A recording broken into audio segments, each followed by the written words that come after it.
Welcome to our video analysis of the Escuela Secundaria número 74 fovisste San Roque. This project was developed as part of a course named Estrategias de Trabajo Docente y Saberes Pedagógicos. We're looking for a better understanding of the context and the surroundings by the school itself. In this sense, we could better grasp the conditions and the teaching process that the institutions uses for students. Escuela Secundaria Técnica número 74 is a public secondary school that operates in the afternoon shift. It is located in the fovisste San Roque neighborhood in the southern part of Puebla City, near Mercado Independencia. This area is generally quiet, and the neighborhood has a well-organized security system, with some streets completely closed off for safety reasons. Near the school, there are a recreational park that includes a dirt soccer field and a concrete basketball court. Additionally, there are two elementary schools nearby, one public and one private. The public school offers only elementary education, while the private school provides both preschool and elementary education. One important detail about this school is that it does not have direct public transportation access, as it is somewhat hidden within the neighborhood. However, it is well connected to Las Torres Avenue and Avenida Once Sur, where various bus routes operate. These buses provide transportation to Angelopolis, Margaritas Terminal, and downtown Puebla. The school has a total of 636 students and 324 girls and 312 boys, and a team of 18 teachers.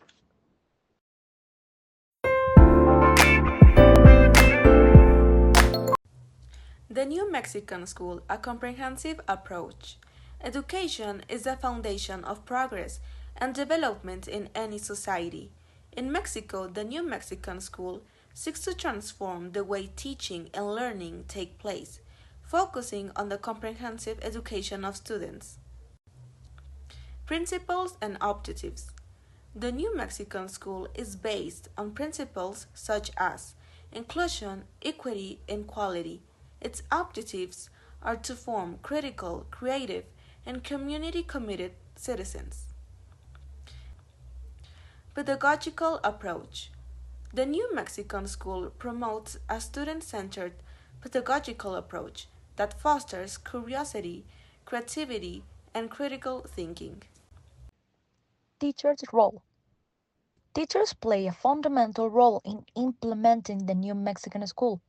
Their role is to accompany and guide students in their learning process. Project-based learning.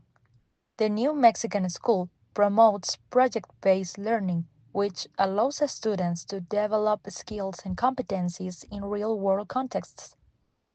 Evaluation and feedback. Evaluation and feedback are essential in the New Mexican School. Students receive constructive feedback to improve their learning. Project ideas. We have found project ideas based on what we've learned and practiced with our classmates. Grade 1. Food roleplay. We become characters in a roleplay. Each of us represents unhealthy food. We learn playing, researching what we eat, and having food action in front of our friends. Grade 2. Art project. We turn our learning into art. We create posters to teach the school we think will is important. It's a creative way to share what we learn. Grade 3. Healthy Habits podcast. We produce a podcast where we talk about healthy habits, interview people, research, and share our own experience. It's a space to express ourselves and learn with our own voice.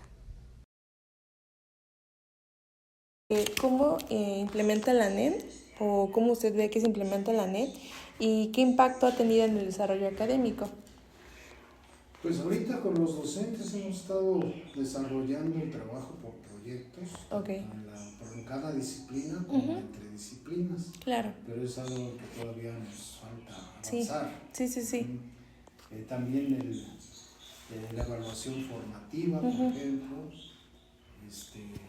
la coordinación entre campos formativos, la referencia a los ejes articuladores, es algo que todavía nos falta, sobre todo, implementar. Claro, sí, porque, bueno, como estuve en el consejo, escuché que pues ellos tienen que trabajar por proyectos, ¿no? Entonces tienen que preparar de acuerdo a los campos formativos, no me equivoco, en la relación que tengan las materias, ¿verdad? Así es algo específico en lo que ellos tienen que trabajar, ¿no? O enfocarse. Sí.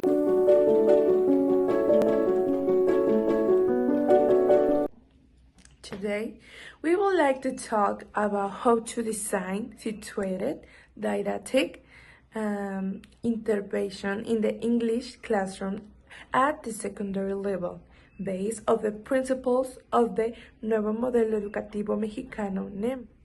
The NEM invites teachers to move away from memorization and disconnect content, and instead focus on creating meaningful learning experiences that are related to the students' real world.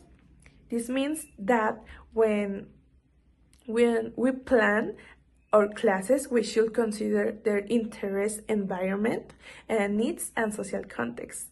This is what we call a situated intervention, a learning experience that happens in the classroom but is deeply connected to real-life situations students face every day. As the name says, meaningful learning happens when students can relate the content to their environment, interests, and everyday needs.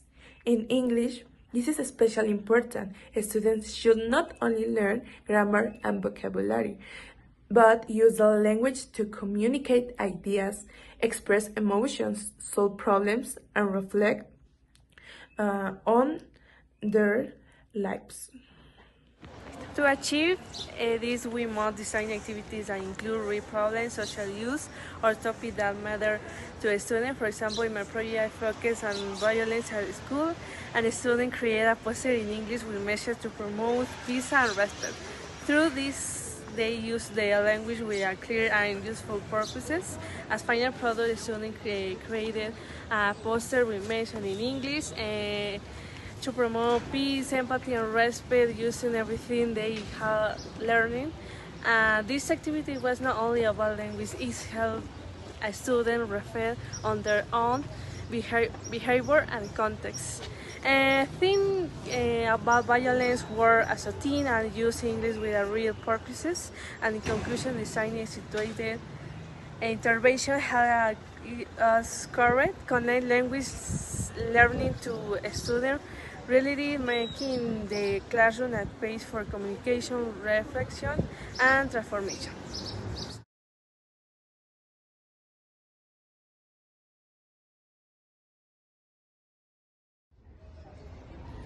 Hello everyone, nice to be here. I'm Luz. And I am Adair. Today we want to talk about a very interesting and useful topic for anyone who wants to teach in a meaningful way, situating context in educational videos. It might sound technical, but it's something we experience all the time. In what context do we learn something?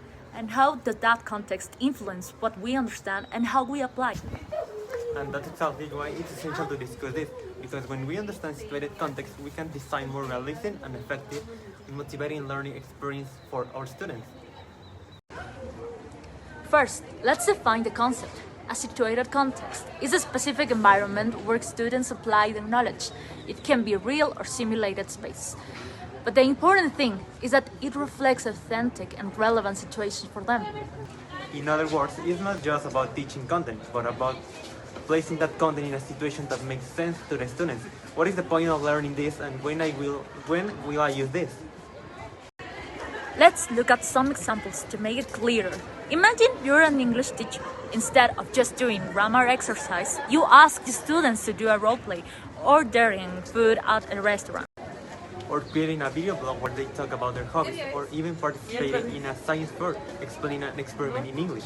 Those are ways to take learning to the real or simulated world, but it's both with meaning. When we make an educational video, sometimes we forget that it's just not enough to explain the topic. We need to ask ourselves, in what context will the students use this? And with that video relates to the reality, when it connects with their interests, environment, or previous experiences, motivation increases, understanding previous and learning becomes more profound. So, how do we do it?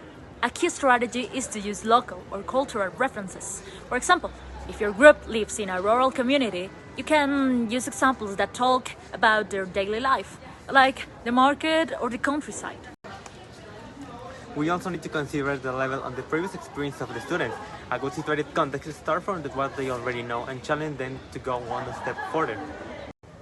Additionally, it's helpful to include their voice. You can leave spaces for the students to participate, comment, or purpose examples related to their reality. Today we learned what situated contexts are, how they look in practice, and why they are key when we design an educational video. We hope these ideas serve you as inspiration for you to create more attractive and meaningful materials, because teaching is not just about transmitting information. Project highlights. Some began projects on school violence. One project was focused on solving classroom problems such as physical and verbal violence, encouraging students to reflect and participate in finding solutions. Another project was about classroom rules using must and mustn't to promote the respectful behavior and create positive learning environment. Lesson learning and improvement. Better classroom management, clear instructions, increasing confidence when learning a group, greater awareness of areas to improve, and motivation to grow as future teachers. Challenges faced: discipline and attention problems in some groups, lack of time and low student motivation, shy students or those who refuse to speak, group conflicts that make teamwork difficult, strategies used, games, visual aids, and technology, creating relaxed and dynamic learning environments, circle activities and speaking games in small groups, teaching methodologies used, gamification, technology enhanced learning, project-based learning.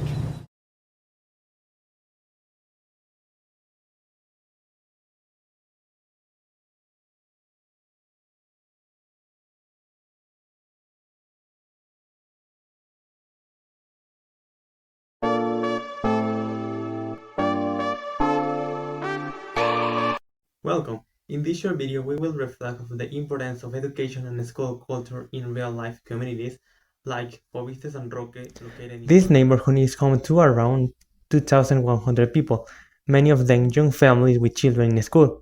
Even though students here have a strong desire to grow and learn, the environment brings important challenge. One of the big problems is the lack of safe sidewalks near the school. Every day, students walk through broken or unsafe areas. This doesn't just affect their physical safety, it can also cause stress, lack motivation, or even upset which hurt their learning and well-being.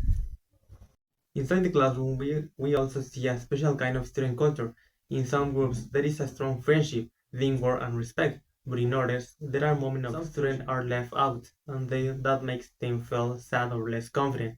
This affects how much they participate and how they feel at school. That's why it's important to build an inclusive school culture, one where every student feels welcome and accepted. Now, in this moment, we move on to my partner, Alexandra. Thank you, Adair. In this situation, the teacher role is more important than ever.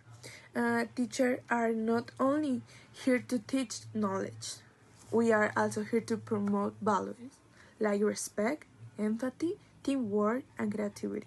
Even in difficult conditions, we try to make the classroom a safe and meaningful space to learn. Community culture also helps a lot in places like the San Roque Cultural Center. They are workshops in theater, literature, film, and writing. These activities give students new ways to express themselves and feel proud of who they are.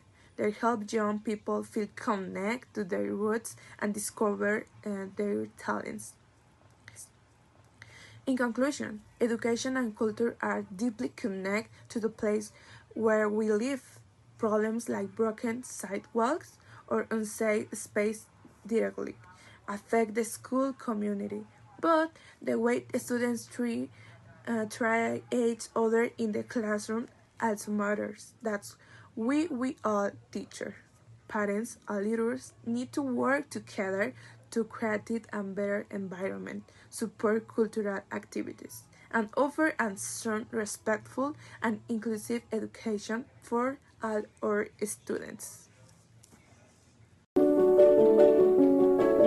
Well, in my school, the infrastructure is suitable for promoting inclusion as it has ramps that facilitate access for students with physical disabilities as well as adapted bathroom and spacious areas that allow mobility for all the students.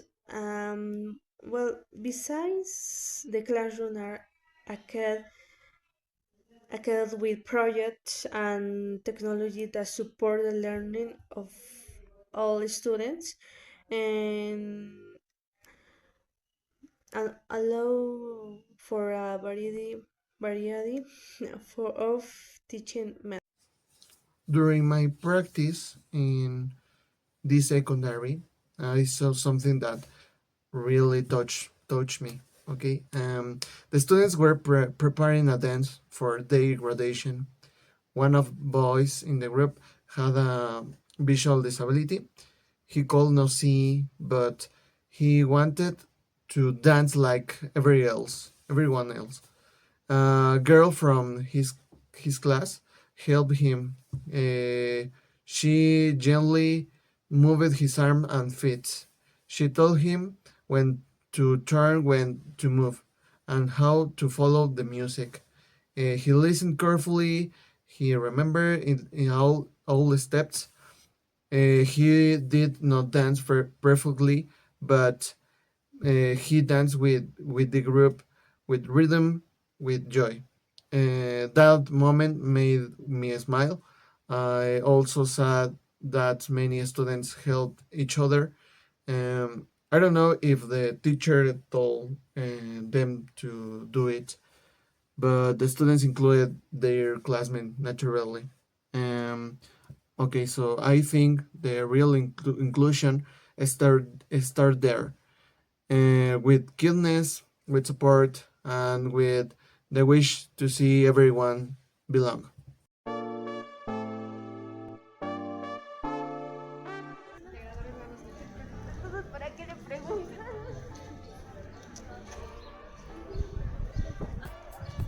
There you are.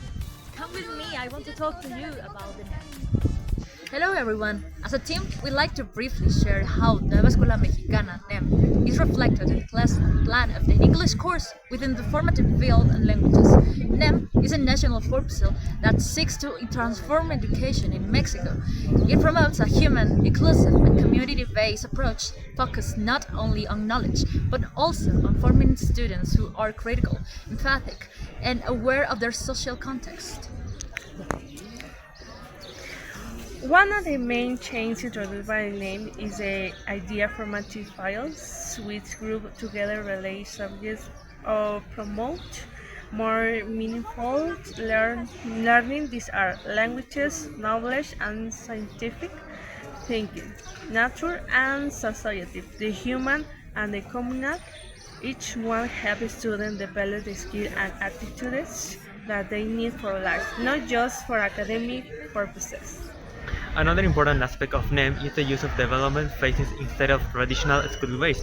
In our case, we develop skills and competences in phase 6, which correspond to secondary school. Also, instead of using fixed textbooks, the curriculum is based on synthetic and analytical problems. This makes it possible to adapt learning to each community's context and students' real needs. While planning, we identify several principles of NEM.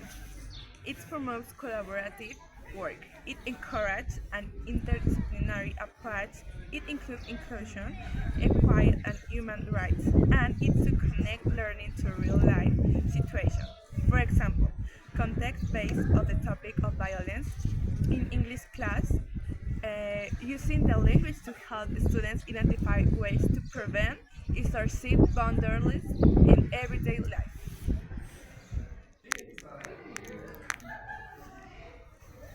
This planning approach supports the aims to develop sociality responsibly and reflect the student to reach the secondary graduate profile. However, we also notice some challenges during implementation. For example, some students struggling to connect emotionally with the topic. Others felt uncomfortable or didn't fully understand, and the language barrier made it difficult for them to express or reflect deeply in English.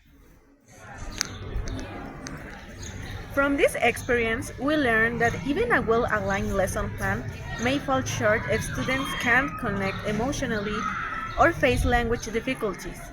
Tasks may be completed, but without meaningful reflection, this challenge is also an opportunity to encourage a transformative, human-centered education based on NEM. To make it work, we need flexible methods, safe spaces for discussion, and language support. Sometimes addressing sensitive issues in Spanish first can help build up to English. In conclusion, NEM is not about learning just for exams, but for life learning to live, coexist, and transform our communities.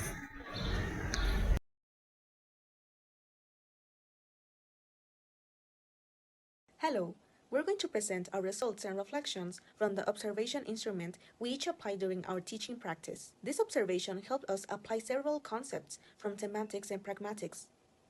The difference between conventional meaning and speaker meaning.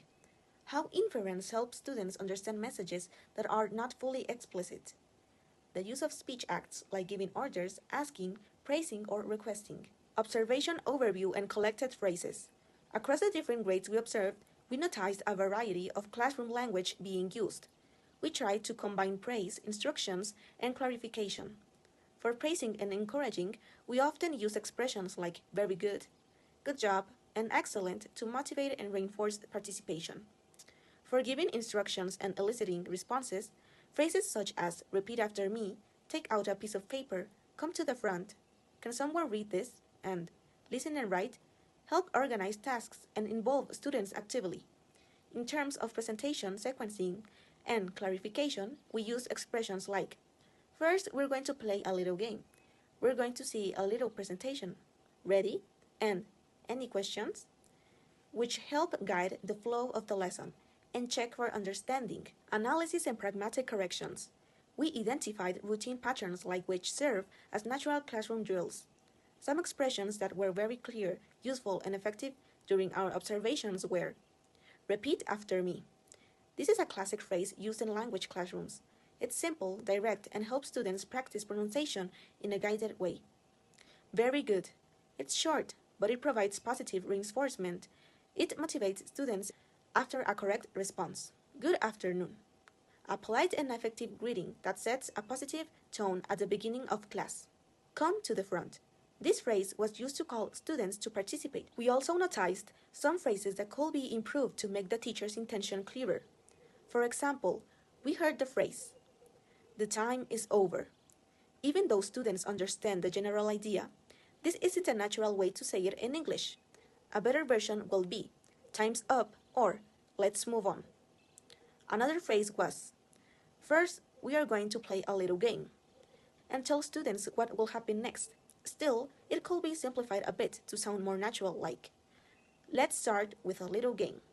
Both versions are clear, but this one sounds more fluent and casual classroom English. We also heard, pass to the front. This phrase communicates the action. A more natural version will be, come up to the front. Conclusion. From our observations, we concluded that teacher metalanguage is powerful. It organizes the class, models real English, and provides meaningful exposure to language that students can use every day. We also noticed that nonverbal support like gestures, tone, and visual cues played a key role, especially for beginner students. When teachers pointed, demonstrated, or used body language, students were able to infer the meaning even if they didn't understand every word.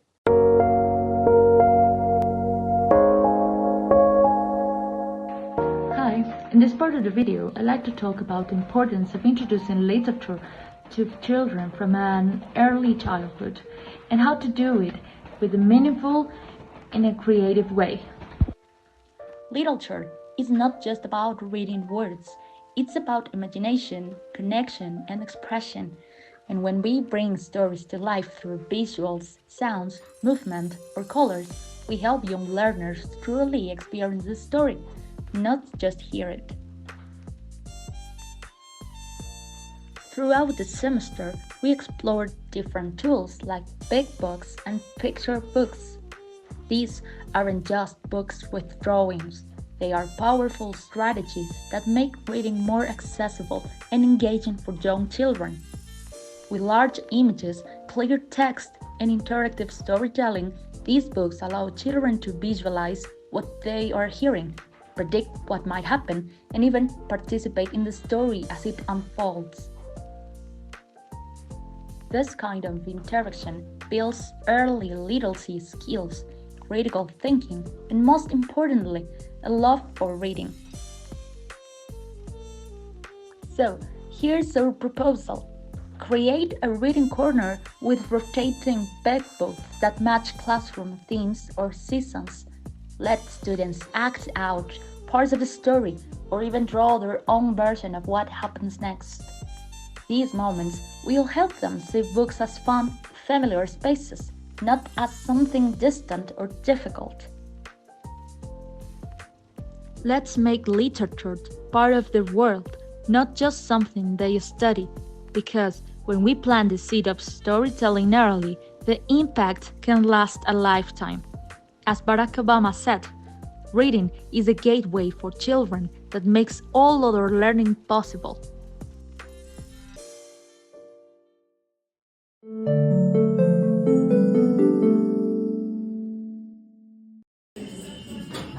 ¿Qué no sabes el nombre de la canción?